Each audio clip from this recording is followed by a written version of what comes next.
Hey guys, welcome to my channel. Today I want to talk about the compensation packages that insurance companies offer in Canada. I will discuss it from the following 6 aspects. Retirement saving plan and regular salary payment will be covered in this episode, and the rest of them will be covered in the next one. I will provide you guys with the usual plan that companies offer, also the best and the worst scenario that I've seen or heard before. Last but not least, the things that you should definitely watch out for. Whether you're a student or you've already started working, I'm sure you can pick up something new from this video. First, retirement saving plan. There are 2 common pension funds. One is called DCPP. It stands for Defined Contribution Pension Plan. And the other one is called DPSP, which stands for Deferred Profit Sharing Plan. One of them will be offered by your employer. They work in a similar manner, but do have some different characteristics. In this video, I will treat them exact the same.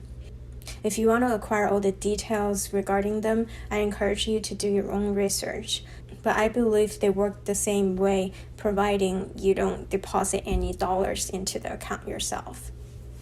This slide summarizes the basic information regarding the pension funds. They're both employer-sponsored Canadian profit-sharing plan used for your retirement savings. Your employer contributes money to this account, and that contribution is tax deductible for your employer. As an employee, you don't have to pay taxes on the money received from this fund. Any investment earnings are tax sheltered as well until it is withdrawn. The funds are composed of 2 portions: company contribution portion and group RSP matching portion.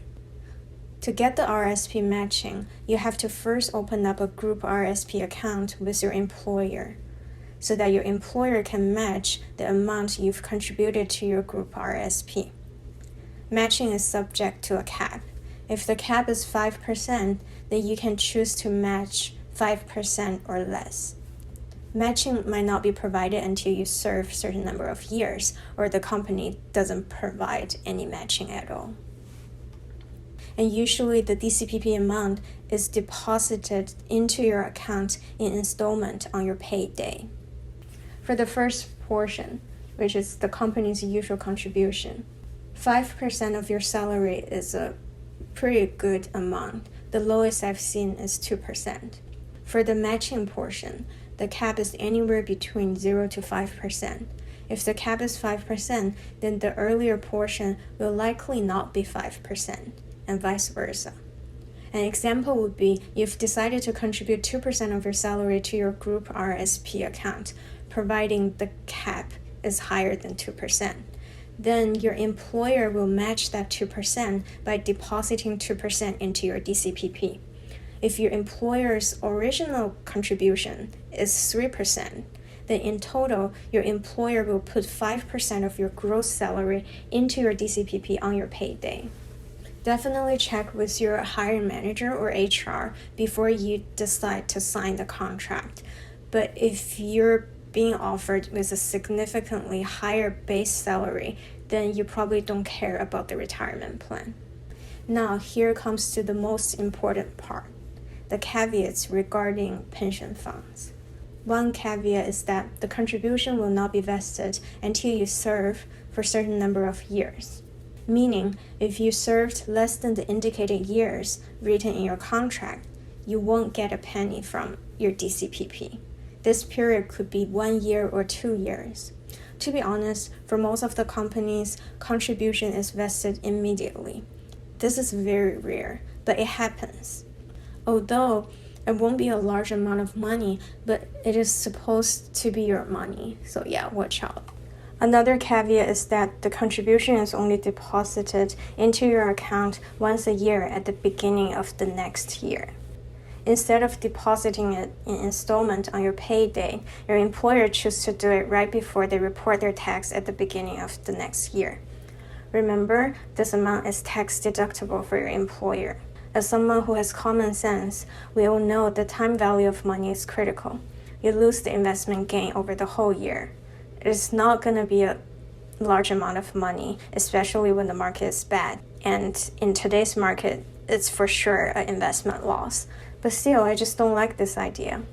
I'd rather lose all the money myself. For such an employer, you're likely to find out other things like this here and there as time goes on.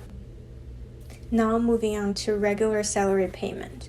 Your regular salary is almost always paid every 2 weeks in the insurance and banking industry. If it is paid less frequent than this, then it could be troublesome as your cash flow will be affected.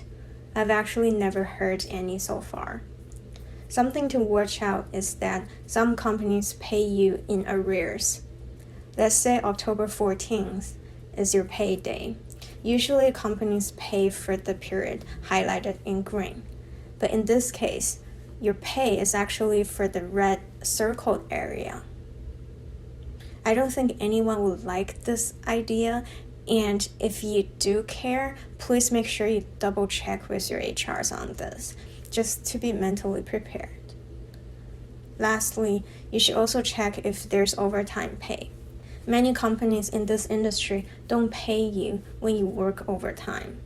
However, the law in Ontario states that overtime pay is 1.5 times an employee's normal rate of pay for every hour worked in excess of 44 hours in a single week.